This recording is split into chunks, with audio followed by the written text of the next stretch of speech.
हाँ तो दोस्तों, इस वीडियो के अंदर हम वीएल इंफ्रा प्रोजेक्ट के आईपीओ के बारे में बात करेंगे और जानेंगे कि इस आईपीओ के अंदर आपको अप्लाई करना चाहिए या नहीं। चलिए शुरू करते हैं।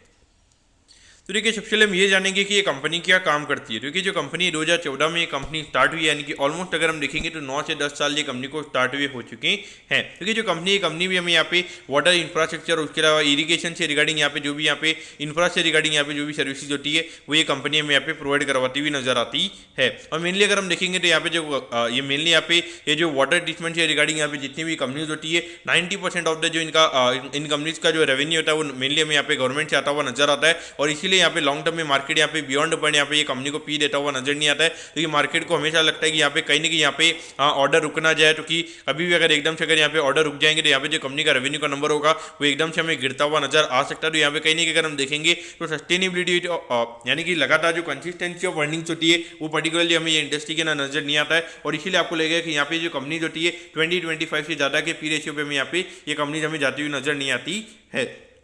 इसके अगर हम बात करेंगे, यहाँ पे करंटली ये कंपनी के अंदर हमें हार्डली 25 एम्प्लॉइज ये कंपनी के अंदर हमें काम करते हुए नजर आते हैं। लेकिन देखिए, कहीं नहीं कि अगर आप देखोगे तो लगातार वाटर ट्रीटमेंट से रिगार्डिंग यहाँ पे इतनी ज़्यादा कंपनीज अगर मार्केट में आ रही है तो कहीं नहीं कि वहाँ पे एक पर्टिकुलर सेक्टर से रिगार्डिंग यहाँ पे बहुत ज़्यादा सप्लाई हमें बढ़ता हुआ नजर आ रहा है। तो इसीलिए कहीं ना कहीं ये जो पर्टिकुलरली सेक्टर है यहाँ पर आपको काफ़ी ज़्यादा कॉशियस रहना चाहिए। खास करके अगर आप पर्टिकुलरली अगर ये सेक्टर पर काफ़ी ज़्यादा बुलिश हो, यहाँ पे ऐसा नहीं कि आप छोटी छोटी कंपनीज को आप जाके ले रहे हो, लेकिन छोटी कंपनीज में फ्रॉड होने के जो चांसेस होते हैं वो यहाँ पे काफ़ी ज़्यादा होते हैं।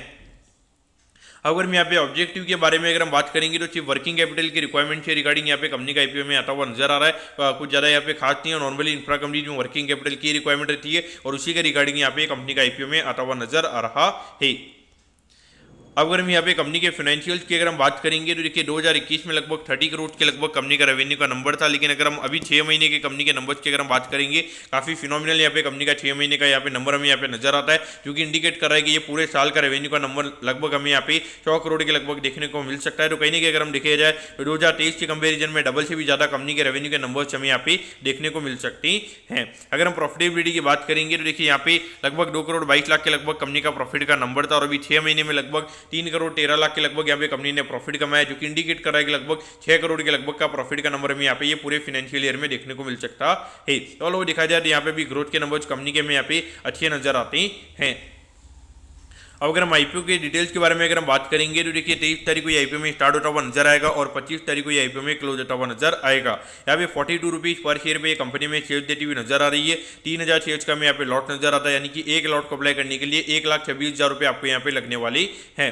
अगर हम इश्यू साइज की अगर हम बात करेंगे तो 18 करोड़ 52 लाख के लगभग का आईपीओ का इश्यू साइज हमें यहाँ पे नजर आता है, जिसमें से अगर हम देखेंगे अराउंड 35% के लगभग का यहाँ पे कंपनी का रिटेल कोटा है, यानी कि लगभग 6.5 करोड़ के लगभग का रिटेल कोटा में यहाँ पे कंपनी का नजर आता है। और ये जो कंपनी में एनएससी का सेम प्लेटफॉर्म पे ये कंपनी हमें लिस्ट होती हुई नजर आएगी। अब अगर हम टाइम टेबल के बारे में अगर हम बात करेंगे तो देखिए 26 तारीख को आपको पता चल जाएगा कि आपको अलॉटमेंट मिला ही नहीं। अगर आपको अलॉटमेंट नहीं मिलता तो 29 को रिफंड मिल जाएगा। 29 को आपके डीमेट अकाउंट में शेयर आ जाएंगे अगर आपको अलॉटमेंट मिलता है, और 30 को ये कंपनी में लिस्ट होती हुई नजर आएगी। अब अगर हम एट दी एंड अगर हम यहाँ पे कंपनी के वैल्यूएशन के पैरामीटर्स की अगर हम बात करेंगे तो देखिए अराउंड 65 करोड़ के मार्केट कैप पे कंपनी का आईपीओ में आता हुआ नजर आ रहा है। और ये साल अगर लगभग 6 करोड़ की अर्निंग्स अगर हमें कंपनी को देखने को मिलती है तो लगभग 11 के पी रेशियो पे कंपनी का आईपीओ में आता हुआ नजर आ रहा है। देखिए जिस तरीके से कंपनी में ग्रोथ हुई नजर आ रही है तो वहाँ पे डेफिनेटली देखा जाए तो 11 का जो यहाँ पे पी रेशियो कहने के अगर हम देखेंगे एक नॉर्मल काइंड ऑफ वैल्यूएशन पे कंपनी का आईपीओ में आता हुआ नजर आ रहा है। टू पॉइंट से मुझे लगता है कि कहने की यहाँ पे जो 90% के प्रीमियम पे जो कंपनी में लिस्ट होती हुई नजर आती है, तो कहने की मुझे लगता है कि 99% ये जो कंपनी है हमें यहाँ पे 90% के प्रीमियम पे ये कंपनी में खुलती हुई नजर आएगी। और 90% के प्रीमियम पे अगर ये कंपनी खुलती है तो सीधा वहाँ पे लगभग 20 के लगभग का पी रेशियो ये कंपनी का में होता हुआ नजर आएगा।